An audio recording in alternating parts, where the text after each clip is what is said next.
नमस्कार, बहुत स्वागत है आप सभी का। आप देख रहे हैं न्यूज़ 18 का डिजिटल प्लेटफॉर्म। मैं हूं आपके साथ ममता तिवारी। सोना चांदी, ये दो शब्द इन दिनों हर एक की जुबान पर है और इसके पीछे की वजह है इसमें हो रहा उतार चढ़ाव। अब लोगों को समझ नहीं आ रहा है कि सोना खरीदे या नहीं खरीदे, क्या अभी और कम होगा या बढ़ तो नहीं जाएगा, क्योंकि शादी का सीजन नज़दीक आ रहा है। दिवाली के समय लोगों ने जमकर सोने की खरीदारी की। हालांकि सोना उस वक्त बहुत पीक पर था, लेकिन उसके बावजूद भी दिलचस्पी बहुत थी सोना और चांदी खरीद में और इसी वजह से मार्केट में अच्छा खासा असर देखने को मिला था। लेकिन अब जब त्योहार खत्म हुआ तो सोने के दाम गिर गए।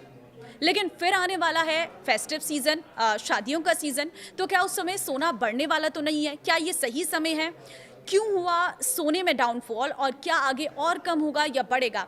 आज यही जानने के लिए हमारे साथ स्पेशलिस्ट हैं जिनका नाम है शरद कोहली। ये अर्थशास्त्री हैं और आज शरद जी हमें बताएंगे कि आखिर सोना चांदी के दाम कैसे गिरे और क्या आने वाले समय में ये बढ़ने वाले हैं, ये फ्लक्चुएशन क्यों हो रहा है, इस फ्लक्चुएशन का असर क्या है, इन्वेस्ट करने का सही समय कौन सा है।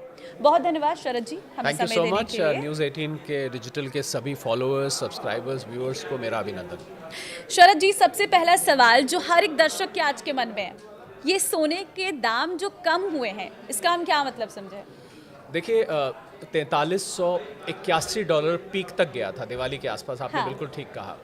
मैं डॉलर इसलिए बता रहा हूँ क्योंकि ये भी जानना सबके लिए बहुत ज़रूरी है कि सोने के दाम कहाँ से खुलते हैं, कहाँ से हाँ। चलते हैं, यानी कि कौन फैसला करता है। अमेरिका में कॉमेक्स नाम का एक एक्सचेंज है। कॉमेक्स का मतलब है कमोडिटी एक्सचेंज। न्यूयॉर्क में ये है। यहाँ पर सोना के दाम सबसे पहले खोले जाते हैं। पहले ये लंदन हुआ करता था, लंदन बुलियन मार्केट बोलते थे। अब ये न्यूयॉर्क में कॉमेक्स से खुलते हैं। उसी के आधार पर भारत में अगले दिन, क्योंकि हमारे यहाँ और उनका दिन रात का फ़र्क है, हाँ। अगले दिन सुबह उसी के आधार पर उसको वहाँ पर प्रति आउंस नापा जाता है। करीब हाँ। 30-32 ग्राम का आउंस होता है। उसको 10 ग्राम में कन्वर्ट किया जाता है, डॉलर को रुपए में कन्वर्ट किया जाता है और यहाँ पर दाम खुलते हैं। तो मैंने आपको भूमिका इसलिए बताई कि आपको पता लगे कि मैं डॉलर में क्यों बोल रहा हूँ। $4381 पर थे, करेक्ट हुए, नीचे आए, लोग घबराए और नीचे गिरते गिरते करीब करीब $4000 तक ये चला गया। तो जब $4000 तक गया तो लोगों को लगा कि भाई ये तो अब तो ये नीचे नीचे जाना शुरू हो जाएगा। पर आज जब हम बात कर रहे हैं तो ये फिर $4100 और $4120 के बीच में आ गया है। हालांकि सैटरडे संडे को हमें ध्यान रखना चाहिए कि दुनिया भर के जो कमोडिटी एक्सचेंजेस हैं वो बंद रहते हैं, तो इसलिए आपको कोई नए दाम देखने को नहीं मिलते हैं। नहीं मिलेंगे। ज्वेलर्स और सराफा बाजार आपस में कुछ घटा बढ़ा ले अलग बात है, पर ऑफिशियल तौर पर दाम नहीं बढ़ते हैं।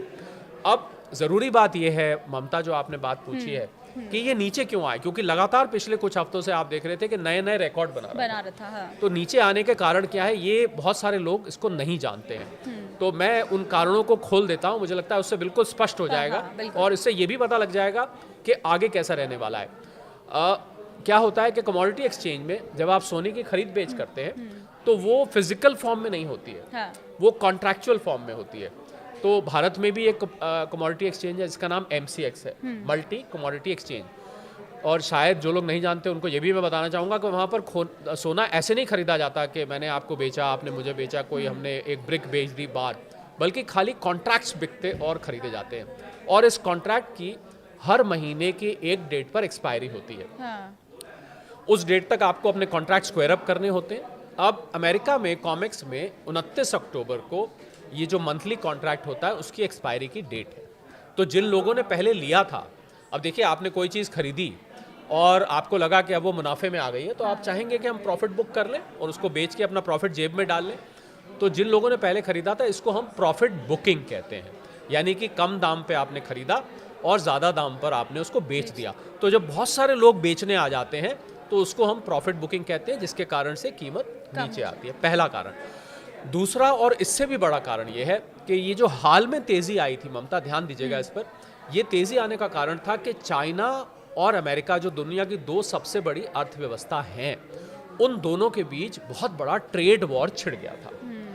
चाइना ने क्या किया था, उसके पास रेयर अर्थ मिनरल्स हैं, ऐसी चीज़ें हैं जो कि अमेरिका की इंडस्ट्री में इस्तेमाल होती हैं, मिसाइल बनाने में, इलेक्ट्रॉनिक सामान बनाने में, स्पेस का सामान बनाने में वो इस्तेमाल होती हैं। कुछ उसमें मैग्नेट्स भी हैं। उस पर चाइना ने कुछ शिकंजा कस दिया था, यानी कि उसको रोक लगा दी थी। तो अमेरिका इससे परेशान हो गया। अमेरिका परेशान हुआ तो अमेरिका ने क्या धमकी दे दी, ट्रंप साहब ने धमकी दी। धमकी देने के लिए तो अक्सर हम उनको सुनते ही हैं, मेरे मुंह से कभी कभी गलती से डोनाल्ड थ्रेट निकल जाता है, डोनाल्ड ट्रंप की जगह। तो उन्होंने धमकी दे दी कि मैं 100% और टैरिफ लगा दूंगा चाइना के ऊपर। तो जैसे ही ये प्रेशस मेटल मार्केट ने, यानी कि गोल्ड और सिल्वर की मार्केट ने, ये एक दूसरे के तरफ से ये धमकियां और ये शिकंजा कसना जो मैंने कहा सुना, तो सोने और चांदी के दाम एकदम भागने लगे। और 30 अक्टूबर को, ध्यान दीजिएगा, 30 अक्टूबर को राष्ट्रपति ट्रंप राष्ट्रपति शी जिनपिंग से मिलने जा रहे हैं। और इस मीटिंग पर ये फैसला होगा कि क्या ये ट्रेड वॉर इससे आगे चलेगा या दोनों के बीच में कोई समझौता हो जाएगा, गलबलैयाँ जिसको कहते हैं वो हो जाएंगी और दोनों मिल जाएंगे और कहेंगे चलिए छोड़िए। तो मुझे लगता है कि 30 अक्टूबर तक सोने के दाम में आपको दबाव महसूस होगा, उतार चढ़ाव ज़्यादा दिखाई देगा। और उसके बाद ये फैसला, अगर वहाँ पर समझौता नहीं होता तो आपको ये दाम फिर से एक बार बढ़ते हुए दिख सकते हैं। पहली बात ये हो गई। पहला मैंने आपको बताया 29 अक्टूबर का, जहाँ कॉन्ट्रैक्ट एक्सपायरी है कॉमेक्स पे। दूसरा मैंने आपको बताया कि 30 अक्टूबर को ट्रंप साहब और शी जिनपिंग की साहब की मीटिंग है। और तीसरी ममता, एक और बहुत ज़रूरी बात जो कि बहुत सारे लोग नहीं जानते हैं, कि इतना ज़्यादा सोने का बढ़ना इस बात का सूचक था कि डॉलर की जो दादागिरी है दुनिया भर में, उसकी दादागिरी को खतरा हो गया था। खतरा हो गया था क्योंकि सोने को वैल्यू देखा जा रहा था और दुनिया भर के देश जिन्होंने अमेरिका की ट्रेजरी में इन्वेस्ट किया हुआ था, उस पैसे को निकाल कर वो सोने में लगाए जा रहे थे। तो डॉलर की दादागिरी कमज़ोर पड़ती जा रही थी और अमेरिका कभी नहीं चाहेगा कि डॉलर की दादागिरी कम हो। ये तो बड़ी ऑब्वियस बात है, आपकी कहीं चलती हो, आप नहीं चाहेंगे कोई दूसरा आके खड़ा हो जाए। तो ऐसा माना जा रहा है कि अमेरिका, हालांकि ये कंफर्म न्यूज़ नहीं है, परंतु जो ट्रेंड है उससे नज़र आ रहा है कि एक लॉबी है अमेरिका में ममता, जो कि सोने को लगातार बेचकर उसके दाम को नीचे ला रही है। और जापान और यूरोप भी उसी लॉबी का हिस्सा है। चाइना जो है इसका उल्टा कर रहा है। चाइना सिल्वर और गोल्ड को लगातार खरीदे जा रहा है क्योंकि वो चाहता है कि डॉलर का वर्चस्व कम हो और सोने और चांदी के दाम बढ़ें। तो ये दो ताकतें एक तरह से अंतर्राष्ट्रीय स्तर पर काम कर रही हैं, जिसकी वजह से आपको हाल में सोने में दबाव महसूस होता दिखा है। तो अब ज़्यादा ज़रूरी, आप सवाल मेरे से ये पूछेंगी कि भाई लोग क्या करें इन सारे के बीच। अब ये है ना कि इन्वेस्ट कैसे करें, और दुनिया भर में अगर ये बड़ी बड़ी ताकतें आपस में लड़ रही हैं और आपस में प्रेशर बन रहा है, तो भाई ऐसा तो नहीं हम उसके बीच में पिस जाएंगे। हमने लिया है। अब देखिए बहुत सारे लोगों ने, क्या हुआ ममता, मुझे ऐसे दर्जनों लोग मिले जिन्होंने पिछले 2 महीने में सोना बेतहाशा खरीदा है। बल्कि उन्होंने अपने शेयर्स में से पैसा निकाल कर, कुछ लोगों ने एफडीज तुड़वा कर, मुझे तो एक दो शख्स ऐसे भी मिले जिन्होंने 1-2 छोटी मोटी प्रॉपर्टी बेचकर और सोने में पैसा लगा दिया। और तो छोड़िए, सेविंग्स अकाउंट में जो पैसा पड़ा था वो भी उठा के सोने में लगा दिया। अब अगर आपने ये मान लीजिए आपने $4381, या मैं रुपए में कन्वर्ट करता हूँ 1,32,000 प्रति 10 ग्राम आपने पैसा लगाया है, और अब आपका ये घट के 1,24,25,000 या 1,23,000 रह गया है, तो लाजमी बात है आपको तो रातों की नींद उड़ जाएगी कि मैंने ये क्या किया, मैंने अपना सारा इन्वेस्टमेंट बेचकर यहाँ लगा दिया। देखिए अगर आपने ऐसा किया है तो पहली बात तो मैं आपको ये बताना चाहूँगा कि आपको सोने में जब भी पैसा लगाएं, आप लंबे वक्त के लिए लगाएं। ममता, लोगों से गलती क्या हुई, कुछ लोगों से, सबसे तो नहीं हुई, वो इन्वेस्टर बन के आए थे। यानी कि हम इन्वेस्ट करेंगे, 2-3 साल के लिए लेंगे, 5 साल के लिए लेंगे, और ट्रेडर बन गए। ट्रेडर बन गए मतलब उन्होंने बहुत छोटा शॉर्ट टर्म नजरिया बना लिया कि 1,25,000 पे लिया, 1,27,000 पे बेच दिया, 1,28,000 पे खरीदा, 1,30,000 पे बेच दिया। मतलब उन्होंने खरीद बेच ऐसी शुरू कर दी जैसे कि कोई ट्रेडर करता है। तो उनको मैं सलाह दूंगा, अगर आपने गलती से हायर लेवल पे ले भी लिया है तो कोई चिंता की बात नहीं है, आप उसको लंबे वक्त तक रखिए। क्योंकि जो अंडरटोन है, हम लोग इसको अंडरटोन कहते हैं कि नीचे जो ट्रेंड कैसा है, ट्रेंड अभी भी ऊपर को है। क्योंकि जो बाकी फैक्टर्स जिसकी वजह से सोना चढ़ रहा था, ये ध्यान दीजिएगा, वो अभी भी बने हुए हैं। कौन से वो फैक्टर्स हैं जिन पे आप नज़र रख सकते हैं, आपकी बहुमूल्य इन्वेस्टमेंट कहाँ जाएगी ये ध्यान रखने के लिए? उसके लिए आपको रशिया और यूक्रेन के युद्ध पर, खबरों पर ध्यान रखना चाहिए कि वो युद्ध अब कितना घमासान हो रहा है, और वो अभी घमासान हो चुका है। वो कहीं पर अभी ठंडा होने की ट्रंप साहब ने बहुत कोशिश करी, पर कहीं नज़र नहीं आ रहा। उल्टा रशियन कंपनीज पर सैंक्शंस लगा दिए हैं अमेरिका ने। रोजनेफ्ट और लुकोइल 2 बड़ी कंपनीज है रशिया के, उनके ऊपर सैंक्शंस लग गए हैं। तो ये एक खराब खबर है, सोने के लिए अच्छी खबर है। और दूसरा, ट्रेड वॉर या टैरिफ वॉर जो ट्रम्प साहब ने दुनिया भर पे छेड़ा हुआ है, वो अभी बदस्तूर जारी है। हाँ। वो कहीं भी उसको वापस नहीं ले गया।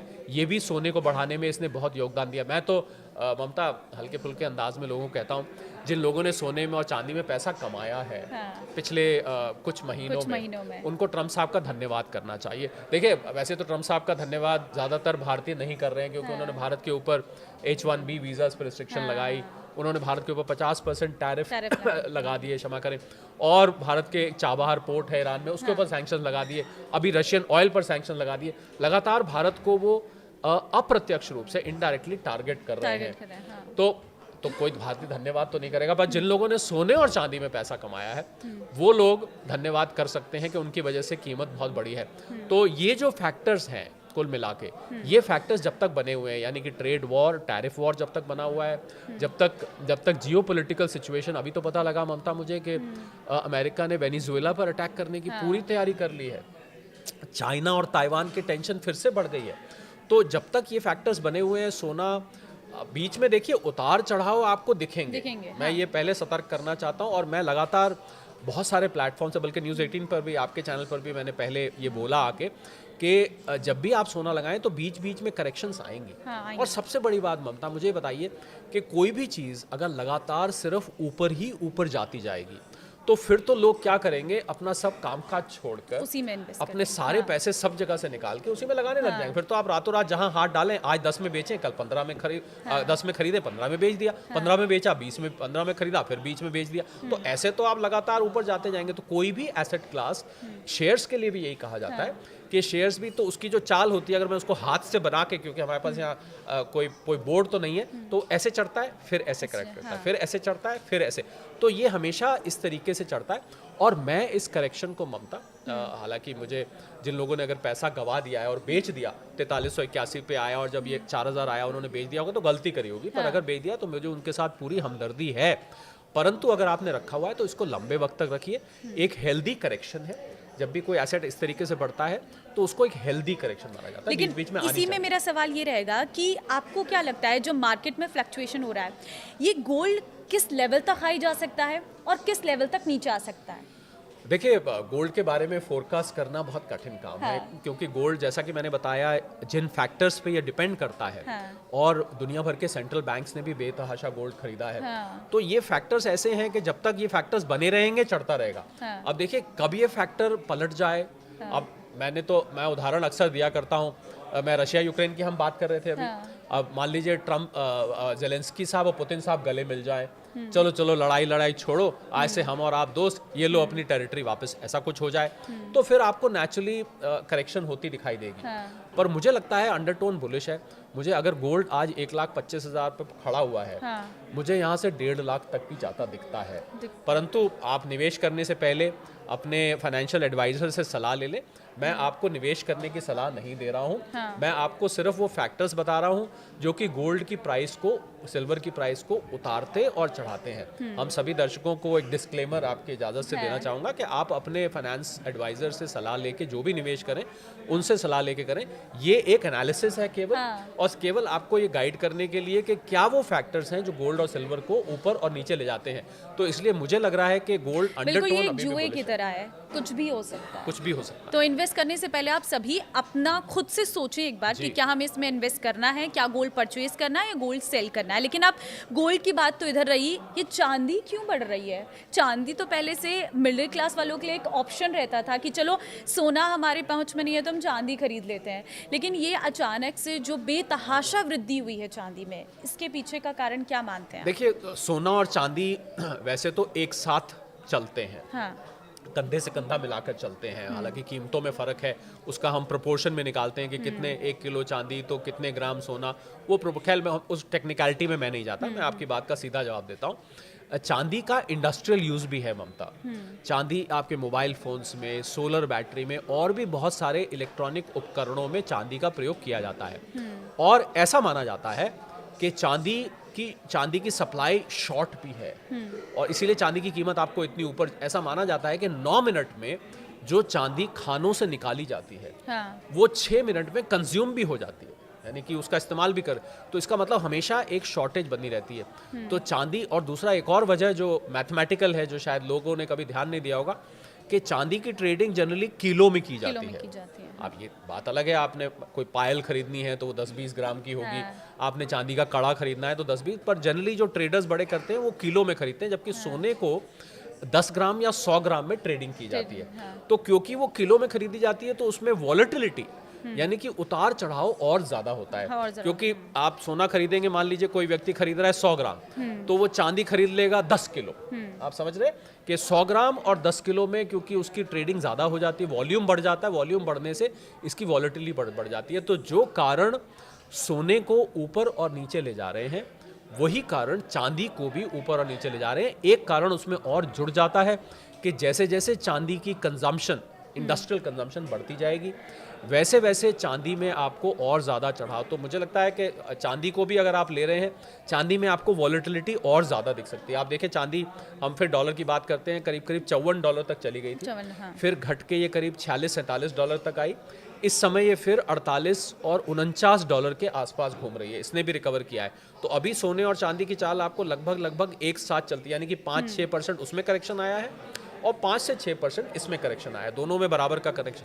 पर ये कभी कभी चांदी पीछे भी छूट जाती है, कभी कभी चांदी से आगे, सोने से आगे भी निकल जाती है, पर दोनों के कारण लगभग सेम है उतारने चढ़ने के, सिवाय इसके कि चांदी का इंडस्ट्रियल यूज़ भी किया जाता है। देखिए, क्योंकि हम जब आपस में बात करते हैं, परिवार में बात होती है, स्टाफ्स के साथ बात होती है, तो हर कोई अलग अलग तरीके से बात करता है। वैसे तो पूरा खेल इंटरनेशनली चल रहा है, लेकिन कहीं ना कहीं लोगों के मन में ये भी बात रहती है, अभी त्योहार आ रहे हैं, महंगा हो जाएगा सोना, अब शादियों का सीजन आ रहा, महंगा हो जाएगा सोना। क्या ये सब बातों का इम्पैक्ट पड़ता है इसमें? देखिए, जैसा मैंने शुरू में ही कहा था जब हमने बातचीत शुरू करी थी, कि सोने का भाव अमेरिका में कॉमेक्स से खुलता है। हाँ, थोड़ा बहुत फर्क पड़ता है, धनतेरस आ गया, हाँ। अक्षय तृतीया आ गई, शादी का सीजन आ गया, हाँ।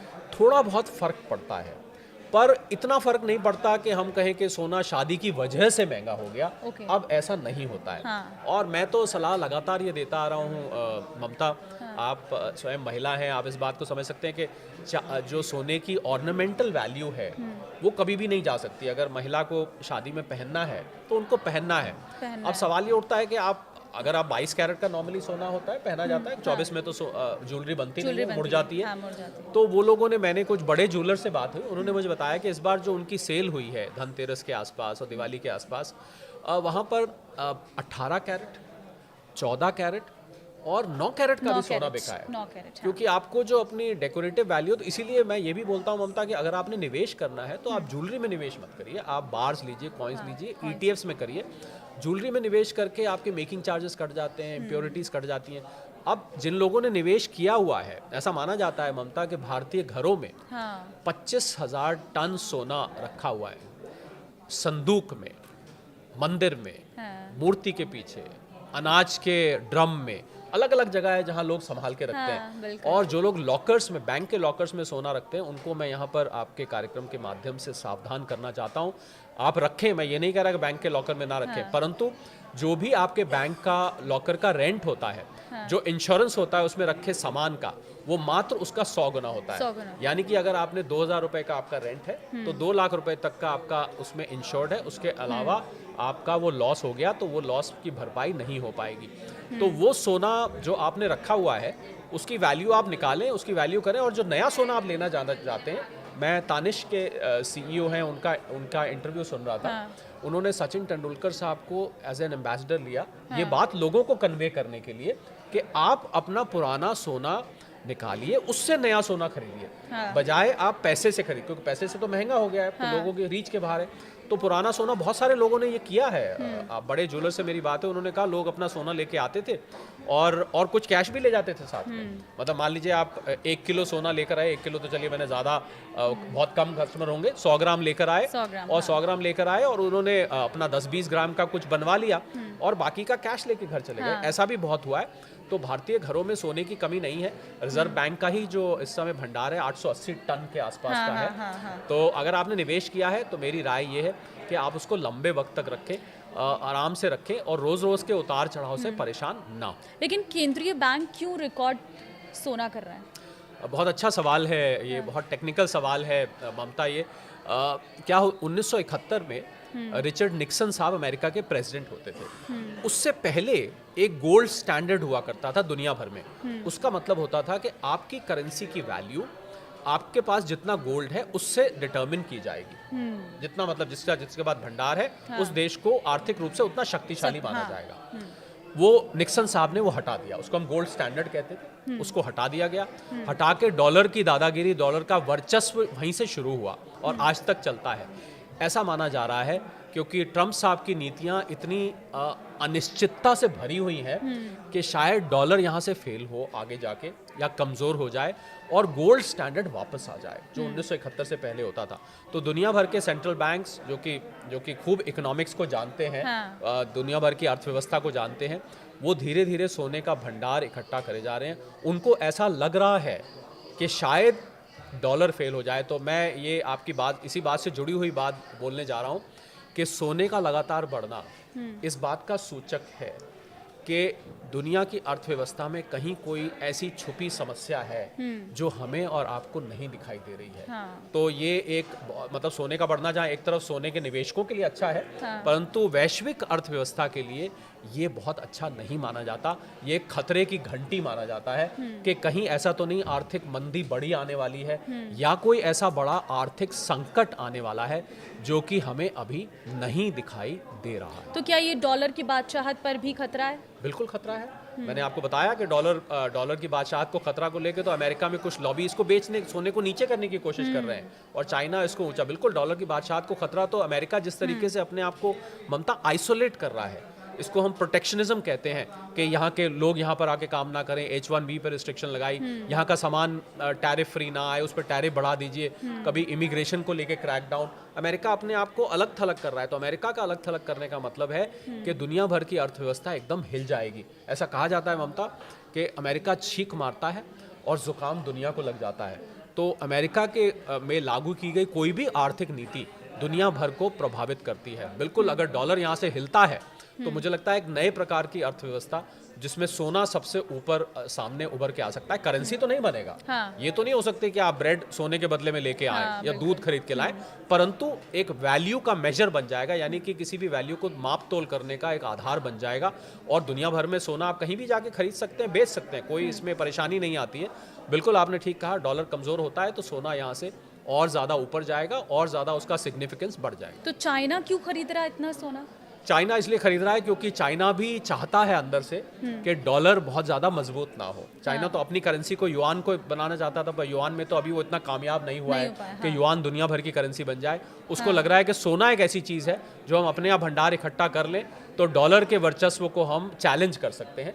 चाइना के खरीदने की वजह चाइना और अमेरिका का जो कोल्ड वॉर है, इसके कारण चाइना सोने का भंडार इकट्ठा कर रहा है। और चाइना को भी कहीं लग रहा है कि डॉलर कमज़ोर हुआ तो अगर हमारे पास ज़्यादा सोना हुआ तो हम दुनिया भर पर अपना अधिकार ज़्यादा जमा पाएंगे। तो देखिए, ये है सोने चांदी का मार्केट। ये कब बढ़ेगा कब घटेगा इसके लिए कुछ अंदाज़ा नहीं लगाया जा सकता। इस वीडियो के साथ ही मैं आपको एक और यहाँ पर ज़रूर नोट देना चाहूँगी कि सोने में इन्वेस्टमेंट आप अपनी मर्ज़ी से, अपने फाइनेंशियल एडवाइज़र की मर्ज़ी से करें। ये वीडियो का मकसद सिर्फ और सिर्फ आपको सोने और चांदी के मार्केट के बारे में पूरी जानकारी देना है कि आखिर मार्केट में क्या चल रहा है, क्या वजह है इसके बढ़ने की और क्या वजह हो सकती है इसके घटने की, फ्लक्चुएशन होगा या नहीं होगा, ये सारी डिटेल जानकारी इस वीडियो के जरिए देने का मकसद था। बहुत धन्यवाद सर हमारे साथ जुड़ने के लिए और एक आसान तरीके से आपको सोने और चांदी के इस बाजार के बारे में बताने के लिए। तो फिलहाल इस वीडियो में सारी आपकी छोटी छोटी चीज़ों को हमने नोट किया है, जो आपके सवाल थे वो रखे हैं। इस वीडियो को आप शेयर ज़रूर करना ताकि सभी लोगों को सोने और चांदी के इस मार्केट के बारे में पता चल सके और निवेश करने से पहले वो सोच सकें। नमस्कार।